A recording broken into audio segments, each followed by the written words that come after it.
Salut à tous! Ça faisait giga longtemps.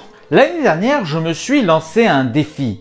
Un défi qui consistait à regarder 365 films pour l'année 2023, soit un film par jour. Et pour chacun de ces films, il y avait une contrainte imposée.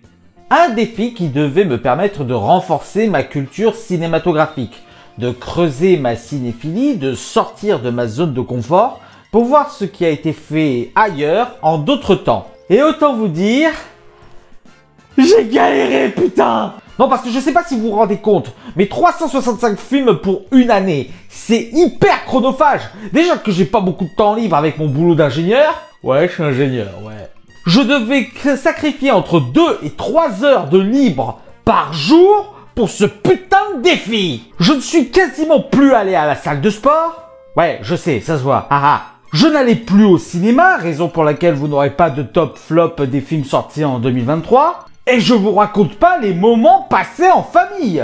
Et oui, parce qu'il fallait anticiper les moments où tu ne pouvais pas voir de film, où je ne pouvais pas tenir mon défi pour des raisons évidentes. D'ailleurs, en parlant de moments passés en famille, je suis certain que ma famille avait fait un complot. Ils avaient fait en sorte de vouloir me faire louper mon défi. Parce que des événements familiaux, il y en a eu plein. Par exemple, l'année dernière, je suis devenu tonton. Évidemment que j'allais prendre une période pour aller voir ma nièce pour passer du temps avec elle. Vous auriez imaginé sinon? Allô frérot, oui, félicitations pour la petite et merci d'avoir fait de moi le parrain. Écoute, malheureusement je ne pourrai pas aller la voir. Pourquoi? Mais parce que je dois aller voir un film slovaque de 1972.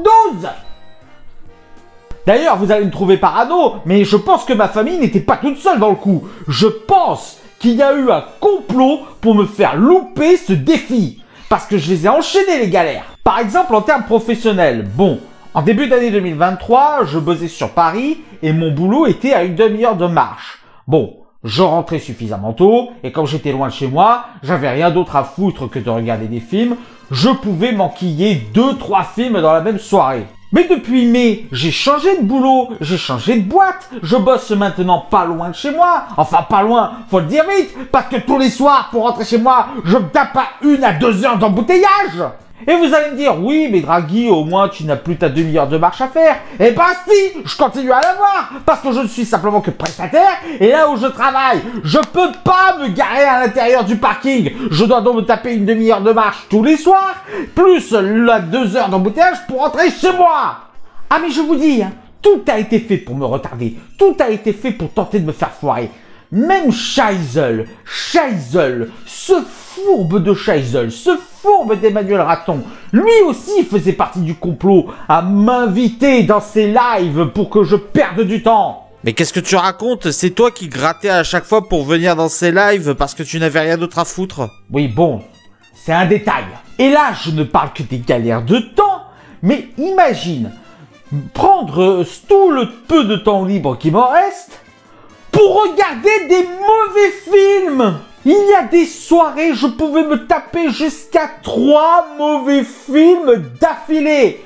D'ailleurs, en plus de cette vidéo, vous verrez un flop 50 de ce défi. Non mais imagine un peu, non seulement tu n'as pas beaucoup de temps, mais en plus tu le gaspilles pour te faire du mal.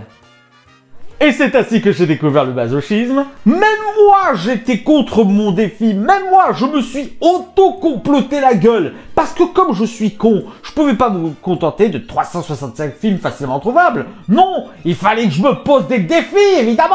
Vous avez déjà essayé de chercher des films de l'Azerbaïdjan, du Kyrgyzstan? Je savais même pas que ça existait, moi, le Kyrgyzstan.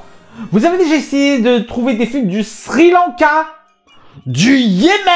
Ah bah heureusement que je suis autorisé les courts-métrages, hein, je vous raconte pas la galère sinon. J'aurais peut-être eu plus de facilité si j'avais payé pour chacun des films à voir. Sauf que 365 films à payer pour réaliser ce défi, ben ça fait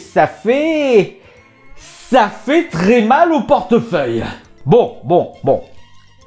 Calmons-nous. Est-ce que au moins ce défi m'aura servi à quelque chose? Eh ben oui. Déjà, comme je l'ai dit en début de vidéo, cela m'a permis de creuser ma cinéphilie et de solidifier mes connaissances en cinéma, afin de me sentir plus légitime pour vous en parler. Et ça m'a permis aussi de voir quelques pépites. D'ailleurs, en plus du flop 50 et de cette vidéo, vous aurez le droit à un top 100 de ce défi 2023. Ça m'a permis également de me rendre compte de certains sujets cinématographiques. Par exemple, la différence de qualité d'un film selon si le pays en a quelque chose à faire. Ah, je peux vous assurer qu'il y a des pays, ça se voit direct qu'ils en ont rien à foutre de leur cinéma. Le cinéma africain. Waouh! Ah, t'as des films, c'est des sources de même potentiel, hein. Ah, et je capte mieux certaines références. J'ai pu poser mes yeux sur des grands noms du cinéma, comme Citizen Kane ou le cuirassé Potemkin.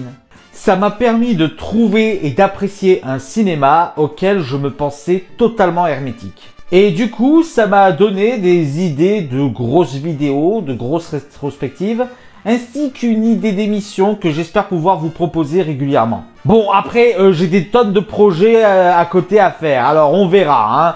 Moi, j'ai 2023 en cinéma à rattraper, monsieur. Mais toujours est-il que je me sens plus armé et plus légitime à vous proposer des analyses et des chroniques. Et que j'espère, grâce à cela, pouvoir vous proposer des vidéos de bien meilleure qualité.